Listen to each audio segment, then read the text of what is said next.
இயேசுவில் எனது அன்பிற்குரியவர்களே, உங்களுக்கு என்னுடைய இதயம் கனிந்த வாழ்த்துக்கள். வணக்கம்.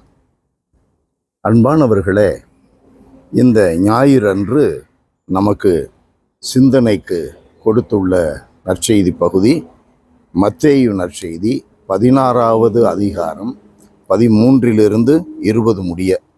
இயேசு பிலிப்பு செசாரியா பகுதிக்கு சென்றார். அவர்தம் சீடரை நோக்கி, மானிட மகன் யார் என்று மக்கள் சொல்கிறார்கள் என்று கேட்டார்.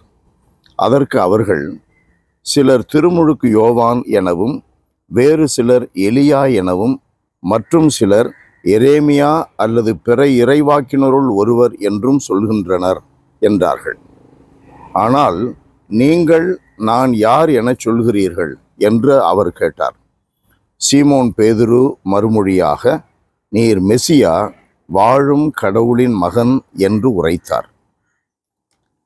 அன்பானவர்களே, ஒவ்வொரு முறையும் ஆண்டவர் இயேசுவை நாம் எப்படி மனதில் கொள்கிறோம், எப்படி வெளியில் அறிவிக்கிறோம், இயேசுவை குறித்து நம்முடைய நம்பிக்கை என்ன, இயேசுவிடமிருந்து நாம் பெற்றுக்கொள்வது என்ன என்பதை பற்றி நாம் சிந்தனை செய்ய வருடந்தோறும் இந்த வாசகம் நமக்கு திரும்ப திரும்ப கொடுக்கப்படுகிறது. நம்மை ஆய்ந்து பார்த்து நாம் யாராயிருக்கிறோம், நமக்கு இயேசு யாராயிருக்கிறார், இந்த இயேசுவை குறித்து நாம் என்ன எண்ணம் கொண்டு இருக்கிறோம், எப்படி அவரை வாழுகிறோம் என்றெல்லாம் நாம் சிந்தித்து பார்க்க அழைக்கப்படுகிற ஒரு அருமையான தருணம் இது. இயேசு நமக்கு யாராக இருக்கிறார்? சில புதுமைகளை செய்து நம்மை வழிநடத்துகின்ற ஒருவராக இருக்கிறார். பலருக்கு அப்படித்தான் புதுமைகள் நடக்க வேண்டும். அடையாளங்களையும் அற்புதங்களையும் நீங்கள் தேடி வந்திருக்கிறீர்கள் என்று இயேசு மக்களை சாடுகிறார். அப்பம் பழுக செய்த பின்பு மக்களை சந்தித்த பொழுது அதை சொல்லுகிறார். அடையாளங்களை தேடக்கூடாது, ஆண்டவரை தேட வேண்டும். அது மேல்வாரியான ஒரு நம்பிக்கையில் அமையாது. அது உள்ளார்ந்த விதத்திலே அதுதான் நம்மை இயக்கும் என்ற முறையில் அமைவதுதான் உள்ளார்ந்த முறையில் இயேசுவை உள்ளத்தில் ஏந்தி அவரில் நம்பிக்கை கொண்டு அவருக்காக எந்த உயிரையும் கொடுக்கக்கூடிய துணிவை கொடுக்கின்ற எண்ணம், அது நம்பிக்கை, அது கோட்பாடு. அது அன்பிற்குரியவர்களே, அப்படி எல்லாவற்றிலும் காடோ மேடோ நாடோ காடோ எதுவாக இருந்தாலும், எவ்வளவு கரடுமுரடான வாழ்க்கையாக இருந்தாலும், இயேசுதான் எனக்கு வாழ்வு என்ற நம்பிக்கை கொண்டிருந்த வேளையில்தான் அவர்கள் மறைசாட்சியானார்கள். நம்முடைய முன்னோர்கள் உயிரை கொடுத்தார்கள் இயேசுவுக்காக. வெறும் அடையாளங்களை நம்பி என்றால் அந்த அடையாளங்களை பேய் கூட செய்ய முடியும். நம் கொரிந்தியருக்கு எழுதப்பட்ட முதல் திருமுகத்தில் 11வது அதிகாரம் 14-15 வசனங்களிலே பார்க்கிறோம்.